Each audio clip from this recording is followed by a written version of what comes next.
Excuse me, ma'am, do you speak English? Yes, I do. Well, you're Marty's Random Person, the first one of the year. How are you and what are you doing on the grid? I'm doing great. I'm with AMD, so we're sponsoring the Ferrari car. Okay, yes. So we're right. So you got VIP access. Look, you've got access everywhere by the looks of it. So that's the secret. Become a sponsor of Ferrari. Yes, thank you. It's great. Fantastic. All right, good to see you. Back to you. 컴퓨터의 대뇌 역할을 하는 CPU는 인텔과 AMD가 시장을 양분하고 있습니다.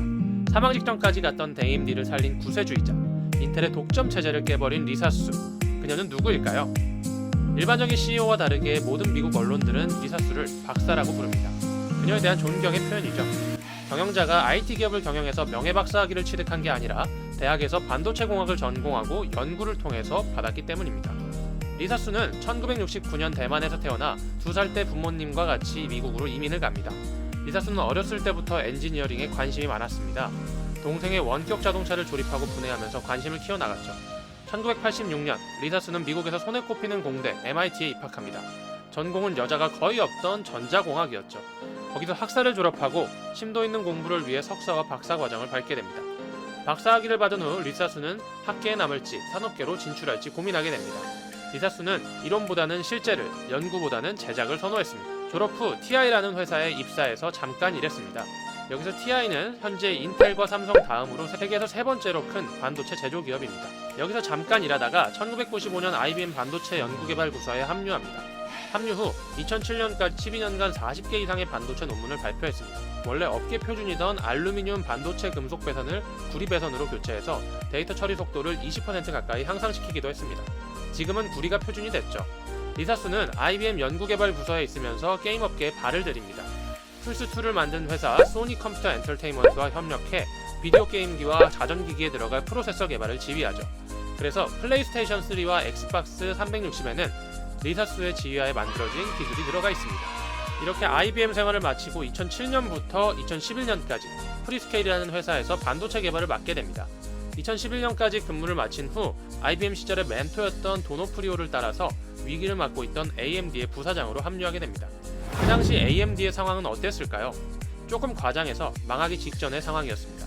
AMD는 2011년에 나온 불도저 라인업이 이전에 AMD에서 내놓았던 CPU보다도 더 안 좋은 성능을 낸 것입니다. 한마디로 갤럭시 9보다 구린 10을 삼성이 출시한 거죠.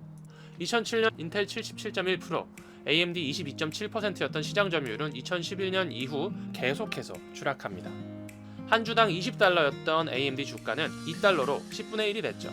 슈퍼컴퓨터 시장에서도 외면을 받고 인텔은 서버 및 슈퍼컴퓨터 CPU 시장의 99% 점유율을 확보하게 됩니다. 회사의 핵심 엔지니어들은 삼성전자, 엔비디아 같은 다른 회사로 줄줄이 이직하고 AMD의 끝이 코앞으로 다가왔습니다. 리사수는 회사를 구해내기 위해서 새로운 전략을 고민했습니다.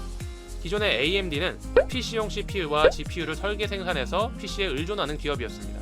CPU는 컴퓨터의 기억 연산 제어를 담당하고 GPU는 영상 및 그래픽을 담당하는 부품입니다. 근데 PC 시장에서 CPU는 이미 인텔이 다 잡아버렸고 GPU는 엔비디아라는 그래픽카드 회사에 다 잡혀버렸습니다. 리사수는 과거에 IBM에서 추진했던 비디오 게임기 시장을 공략합니다. PC용으로는 AMD의 CPU 및 GPU 성능이 부족했지만 비디오 게임기에는 쓰기에 나쁘지 않았습니다.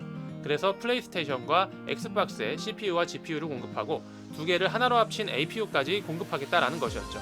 그 당시 APU도 성능이 별로 안 좋았는데 비디오 게임기용으로는 충분했습니다. 오히려 칩이 하나니까 게임기를 소형화하는데도 최적이었죠. 결국 마이크로소프트와 소니는 엑스박스 1과 플레이스테이션 4에 AMD의 APU를 채택합니다.